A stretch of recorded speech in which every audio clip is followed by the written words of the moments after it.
பிரமிடை கட்டும் போது கிட்டத்தட்ட 20 வருஷத்துக்கு மேலேயும் எடுத்திருக்காரு கிங் குஃபு. 2.3 மில்லியன் கற்களை கொண்டு கட்டியிருக்காங்க. இது எல்லாமே லைம் ஸ்டோன்ஸ். இதையும் தாண்டி கிட்டத்தட்ட 20 வருஷம்னா எத்தனை பேர் அங்க வேலை செஞ்சிருக்கணும், எத்தனை யானைகளை இழுத்து கொண்டு வந்திருக்கணும். ஆனா ஆட்சி செஞ்சதோ 64 வருஷம், பிரமிடை கட்டினதோ 20 வருஷம். அப்ப பாதி ஆட்சி பிரமிடு கட்டுறதுலே போச்சா அப்படின்னு கேட்டீங்கன்னா அதுதான் உண்மை. அந்த பிரமிடுக்குள்ள அவர் என்னமோ மிஸ்ட்ரி வைக்கணும்னு நினைச்சிருக்காரு. அந்த பிரமிடுக்குள்ள என்னமோ பண்ணணும்னு அவர் நினைச்சு வச்சிருந்தாரு. ஏன்னா எகிப்திலே பிரமிடு அப்படின்னா சும்மாவா, அவர் என்னமோ பண்ணணும்னு நினைச்சிருக்காங்க. ஆனா கரெக்டா எந்த ஒரு இன்ஸ்டிடியூஷனுமே இல்லை. அதனால இப்போ வரைக்கும் பிரமிடுக்குள்ள என்ன இருக்குன்றதே நம்மளால கண்டுபிடிக்க முடியல.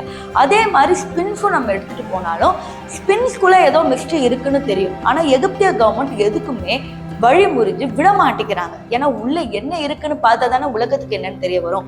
ஒருவேளை கிங் குஃபுவோட சேம்பர், அதாவது அவருடைய மம்மி கூட இருக்கலாம் அப்படின்ற மாதிரி நிறைய ஆர்கியாலஜிஸ்ட் சொல்றாங்க. ஆனா எகிப்திய கவர்மெண்ட் இப்போ வரைக்கும் அலோவ் பண்ணல அப்படிங்கிறது உண்மை.